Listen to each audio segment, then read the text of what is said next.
Hello everyone, मेरा नाम है प्राची और मैं आपके लिए ले आई हूँ कॉस्ट अकाउंटिंग सेमेस्टर 4 के मोस्ट इम्पॉर्टेंट क्वेश्चंस।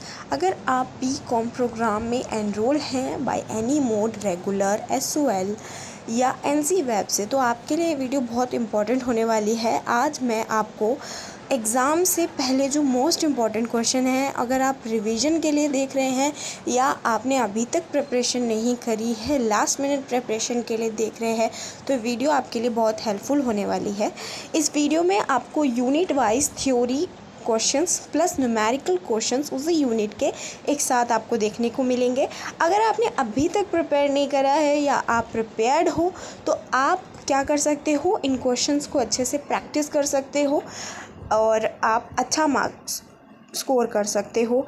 ठीक है, और मोस्ट इम्पॉर्टेंट थिंग इज़ कि आपको क्या करना है, आपको इनके आंसर्स ज़रूर निकालने हैं और पढ़ने हैं। ठीक है, अगर आपको इनके आंसर्स नहीं मिल रहे हैं तो आप मुझे कमेंट कीजिए, मैं इनके आंसर्स का पीडीएफ व्हाट्सएप चैनल में पोस्ट कर दूंगी और व्हाट्सएप चैनल का लिंक आपको डिस्क्रिप्शन में मिल जाएगा। ठीक है, तो आपको क्या करना है, अगर आपने अभी तक कुछ नहीं पढ़ा है, क्योंकि बेसिकली एसओएल के स्टूडेंट्स के साथ ये देखा जाता है कि बच्चे जो होते हैं या तो दूसरा कोर्स कर रहे होते हैं या किसी और फील्ड में एनरोल्ड होते हैं, तो उन्हें टाइम नहीं मिल पाता है।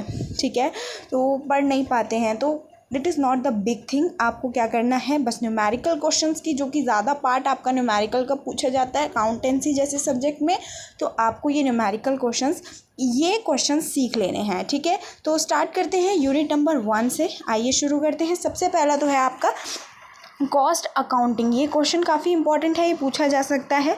ठीक है, अच्छा, प्रीवियस ईयर में भी देखा गया है कि ये वाले क्वेश्चन बहुत पूछा गया है कि डिफरेंस बिटवीन आपको फाइनेंशियल अकाउंटिंग और कॉस्ट अकाउंटिंग में क्या मेनली डिफरेंस होता है। और जब आप डिफरेंस लिखोगे तो आपको बेसिस पे डिफरेंस लिखना है। ठीक है, जैसे नेचर के बेसिस पे, डेफिनेशन के बेसिस पे। उससे क्या होता है कि मार्क्स का जो स्कोर होता है वो बढ़ता है। ठीक है, और आप देख सकते हो ये सारे क्वेश्चंस आप कर सकते हो। ठीक है, अकाउंटिंग जैसे प्रैक्टिकल सब्जेक्ट में थ्योरी पार्ट आपको दिया ही इसलिए जाता है ताकि आप जो है पास होने लायक मार्क्स तो एटलीस्ट गेन कर पाओ। ठीक है, तो आपने अभी तक नहीं पढ़ा है, अगेन आई एम सेइंग कि आप थ्योरी पार्ट को बिल्कुल मत छोड़ना, वही आपको हेल्प करेगी ज़्यादातर। अब न्यूमेरिकल की बात करते हैं, तो इस वाले में यूनिट में सबसे इम्पॉर्टेंट जो है वो है आपका कॉस्ट शीट बनाना। ठीक है, आप देख सकते हो तीनों क्वेश्चन कॉस्ट शीट से ही रिलेटेड है। ठीक है, तो आप देख सकते हो इसको, आपको कॉस्ट शीट ज़रूर प्रिपेयर करनी सीखनी है। अगर आपने अभी तक नहीं सीखी है, एग्ज़ाम में अभी काफ़ी टाइम है। ठीक है, तो आपको क्या करना है, कॉस्ट शीट बनाना सीखना है। क्वेश्चन कॉस्ट शीट से एक ज़रूर आएगा। और क्या होता है, अकाउंटेंसी जैसे पेपर में आप फॉर्मेट भी बना देते हो ना, उसके भी मार्क्स आपको मिलते हैं। ठीक है, तो आपने बेशक क्वेश्चन पूरा सही नहीं किया, लेकिन आपने थोड़ा सा भी सही किया है तो आपको काफ़ी ज़्यादा मार्क्स आपको मिल जाएंगे उस क्वेश्चन से, जो कि बहुत एक मार्क्स हेल्प करता है पास होने के टाइम पे। ठीक है, नेक्स्ट हम आते हैं यूनिट नंबर 2 पे। ठीक है, यूनिट नंबर 2 को जो है पार्ट्स में बांटा गया है। ठीक है, मटेरियल, लेबर और ओवरहेड कॉस्टिंग। ठीक है, तो मटेरियल कॉस्टिंग में आपको मार्क्स देखने को मिल सकते हैं कुछ थ्योरी के। देख सकते हो आप, मटेरियल कॉस्टिंग में ना ज़्यादातर आपको जैसा लीफो, फीफो, ये मेथड्स जो हैं आपको ज़रूर करने हैं। अगेन एक इम्पॉर्टेंट क्वेश्चन यहाँ पे आप ये मार्क कर लोगे कि what is economic order quantity, तो आपको ये ज़रूर करके जाना है। फॉर्मूला ज़रूर आपको लिखना है, फॉर्मूले के नंबर होते हैं, फॉर्मूला याद करने में कोई टाइम नहीं लगेगा। सिर्फ यूनिट 2 ऐसी है आपकी जिसमें आपको फॉर्मूलेज आपको करने हैं, यूनिट नंबर 2। ठीक है, अब आते हैं हम इसी के सेकंड पार्ट पे, लेबर कॉस्टिंग। लेबर कॉस्टिंग में देखिए क्वेश्चन इस फॉर्मेट में लिखे गए हैं, बिल्कुल कंफ्यूज नहीं होना है आपको यहाँ पे 3 क्वेश्चन दिए गए हैं। Question number 4, discuss the rate of price rest system. 5th में एक्सप्लेन हेजली and Rowan premium bonus plans. ठीक है, 6th नंबर पे what is idle time, what are its type, treatment in cost accounting. आपको क्या करना है, आपको ये क्वेश्चन रट के जाने हैं? बिल्कुल नहीं। आपको क्या करना है, एक क्वेश्चन एक बार रीड आउट कर लेने हैं और पढ़ लेने हैं अच्छे से 2-3 बार। आप ट्रैवल करते हो अपने सेंटर की तरफ, तब भी आप थ्योरी पार्ट ऐसा होता है कि आप उसको रिवाइज कर सकते हो, बार बार कर सकते हो। ठीक है, then you have numerical question. अब न्यूमेरिकल पार्ट पर आते हैं। आपको क्या करना है, इस वाली यूनिट में आपको बेसिकली कैलकुलेशन क्वेश्चन करना है। अब इसमें भी मैं देखिए मोस्ट इंपॉर्टेंट क्वेश्चन है, यूनिट 1 में भी मोस्ट इंपॉर्टेंट न्यूमेरिकल क्वेश्चन देखे, यूनिट 2 में भी देखे आपने, लेकिन इसमें भी सबसे ज़्यादा ज़रूरी क्या है, ज़रूरी आपको पहले तो आप ये करना मशीन आवर रेट, क्योंकि प्रीवियस ईयर में ज़्यादातर ये पूछा गया है, ठीक है। उसके बाद आपको ये करना है, ये करना है, ये दोनों भी बहुत इम्पॉर्टेंट है। मैंने ये नहीं कहा कि आप इसको छोड़ दोगे, आप पहले ये 3 जो मैंने मार्क करे वो करोगे, देन आप वो बाकी के 2 करोगे। आपको करना सारा है, क्योंकि इस पीडीएफ में मैंने ऐसे ही क्वेश्चन रखे हैं जो प्रीवियस ईयर में बार बार रिपीट होते हैं और बहुत ज़्यादा चांसेस है इन्हीं के पूछे जाने के। तो आप सिर्फ ये न्यूमेरिकल क्वेश्चन, अगर आपको प्रैक्टिकल पार्ट बहुत ज़्यादा डरावना लग रहा है ना, तो आप सिर्फ इस पीडीएफ के न्यूमेरिकल क्वेश्चंस को कर लीजिए, आप ज़रूर पास हो जाएंगे। सिर्फ ये अकाउंट बनाना, कॉस्ट शीट बनाना सीख लीजिए और ये ऐसे सॉल्व करना सीख लीजिए इन क्वेश्चंस को। कैलकुलेशन के क्वेश्चंस हैं यूनिट नंबर 2 में ज़्यादातर, ठीक है। Next we have process costing and reconciliation costing, बहुत इंपॉर्टेंट यूनिट है ये, इससे भी क्वेश्चन पूछे जाते हैं, ठीक है। थ्योरी मार्क्स में देख सकते हो, थ्योरी में आपको ज़्यादा टफ नहीं पूछे गए हैं, नॉर्मल क्वेश्चन है। कॉस्ट अकाउंटिंग को, प्रोसेस अकाउंटिंग को आपको क्या करना है, डिफ़ाइन करना है जॉब कॉस्टिंग से, कैसे अलग है आपको वो बताना है। लॉसेस के बारे में आपको इस क्वेश्चन यूनिट में दिया गया है, ठीक है। अब इसमें अगर हम बात करें, थ्योरी क्वेश्चंस तो आपने देख लिए जो लिखे हुए हैं, इसके आंसर आपको किसी भी ऐप से बहुत इजीली मिल जाएंगे। चैट जीपीटी हो गया, गूगल हो गया, ठीक है, मैनी डिफरेंट एआई ऐप्स आपको मिल जाएंगे। नहीं भी मिलते हैं तो भी आप कमेंट में एक कमेंट कीजिएगा, मैं व्हाट्सएप चैनल पे पूरा पीडीएफ अपलोड कर दूंगी आपके लिए।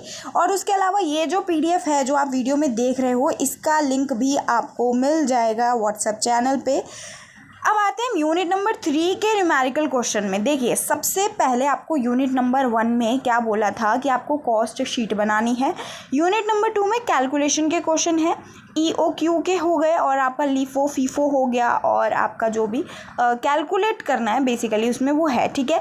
यूनिट नंबर 3 की बात करें तो यहाँ पे जो मोस्ट इम्पॉर्टेंट क्वेश्चन है, सबसे पहले आपको रिकंसाइलिएशन स्टेटमेंट बनानी है, ठीक है। सेकंड नंबर पे आपको प्रोसेस अकाउंट बनाना सीखना है, फिर लास्ट में आपको ये सीखना है, ठीक है। आपको ये नहीं है कि ये कम इम्पॉर्टेंट है, अगेन आई एम सेइंग कि ये सब इम्पॉर्टेंट है, लेकिन आप इतना कर जाओगे पेपर में, आप बहुत अच्छे मार्क्स गेन करने वाले हो, ठीक है। और आपने अगर ऑलरेडी रिवीजन कर भी रखी है, पढ़ भी रखा है, रेगुलर के स्टूडेंट हो, आप अच्छे से पढ़ते हो, तो भी इम्पॉर्टेंट क्वेश्चन को गो थ्रू होना हर पेपर में ज़रूरी होता है, ठीक है।